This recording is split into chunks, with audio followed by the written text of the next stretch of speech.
All right, so this morning on Shade Brick Farm, we're going to be harvesting about 40 chickens. We've got some big heavy birds that we're going to be doing this morning. So we'll be doing some cut-ups with these, boneless, skinless breast wings. Probably do some Italian chicken sausage. I think I might try deboning some thighs to have boneless, skinless thighs. So anyway, we're here in our backyard this morning to process some chickens, getting ready to get started. Got Bonnie Joe, Jada, and Elizabeth back there in the shed. So stay tuned and we'll walk you through our process.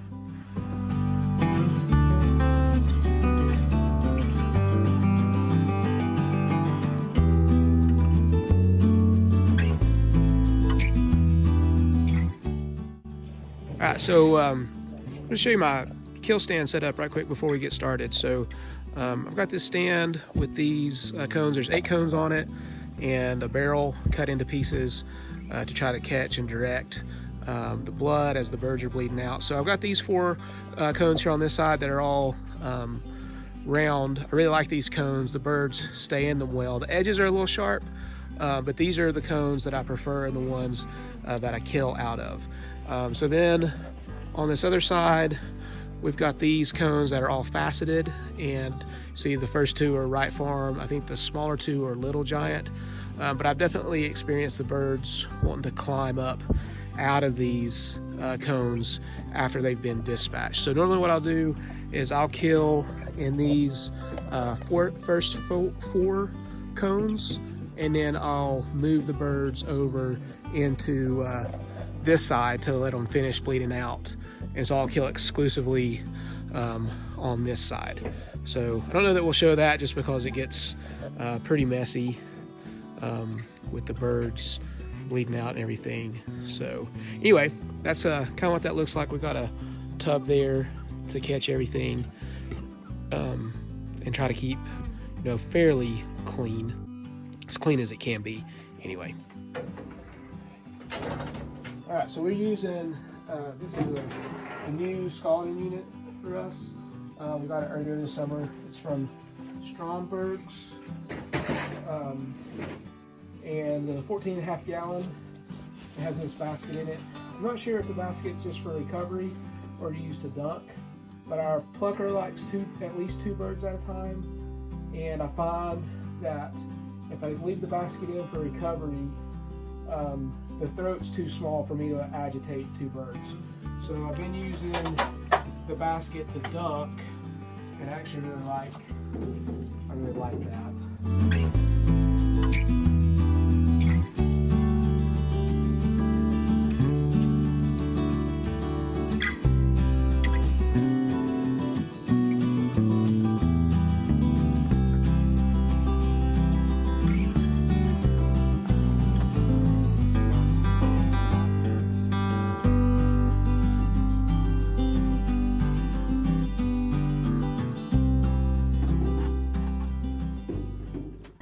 So what I'm feeling for is just the wings on the tips and then the tail feathers. They pull out easy and they're ready to go.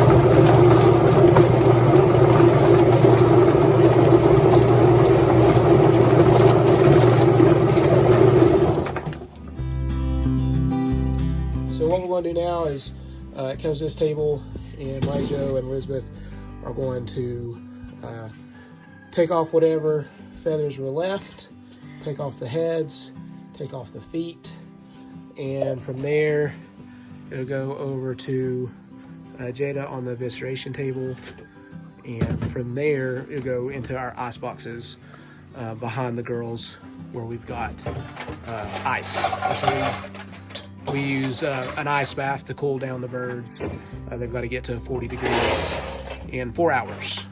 So that's been our most workable method.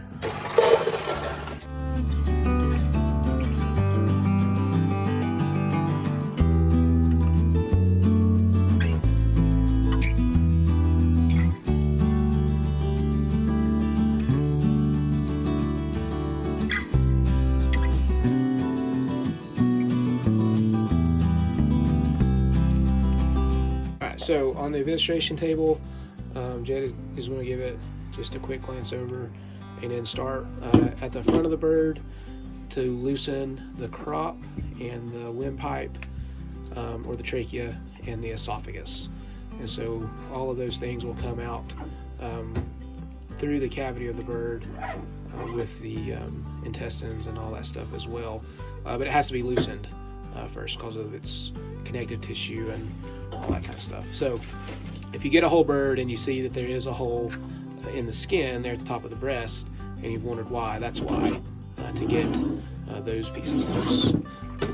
So then the way that we like to do this is just to pinch, and with a knife blade up, make an incision into the cavity of the bird. We want to stretch that incision open to have access to all of the insides, and hopefully not too graphic. Shouldn't be too bloody. Hopefully it's not too graphic. And just want to run your finger around all the fascia and connective tissue to loosen everything, and then it all kind of pulls out together. And so we do save livers and hearts. We've done gizzards in the past, but gizzards are not the most fun to clean, and sometimes I wonder about the just the juices and the different things that are in there contaminating the meat. I know some people really love them, but just for me mentally, I find it to be less than appetizing. So we don't save those. The juice is not quite worth the squeeze for us on cleaning them out to package and sell. So there is a technique where you can pull the liver loose from the gallbladder. We choose to just cut it and sacrifice a little bit of liver, because if the gallbladder breaks, that bile can actually cause the whole bird to be condemned. It's really a very nasty thing that can get everywhere. So just to be safe with it, we cut the livers loose instead of pulling them, and find that to be safer. We also go ahead and cut the tails on all of our birds. I know some folks will leave the tails. There's an oil gland that's on top of the tail that can be really easy to miss little pieces of, and so that can really cause a lot of off flavor. And then too, if there's any if there's anything left in the digestive tract, getting that loose from the tail can cause some issues as well. So we just cut the tails off and don't worry about trying to get that oil gland loose. And so now that all the guts are out, all the organs, Jada's going to clean out the lungs. Just going to make sure the windpipe comes, and everything that's left inside of the cavity of the bird. Give everything a good rinse and get it on ice.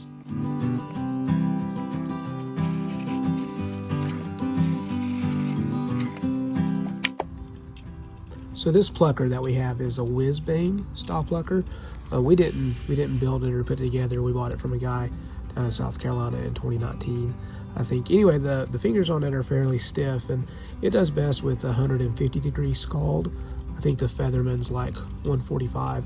So we are scalding a little bit hot, so we have to be careful. I've got to be careful to not leave them in the water for too long so that we're not cooking any of the meat. We were taking our birds down to a inspected facility in Atlanta. Did it all last year and earlier this year. The last trip that I took down there in July, ended up having a truck break down in Gainesville.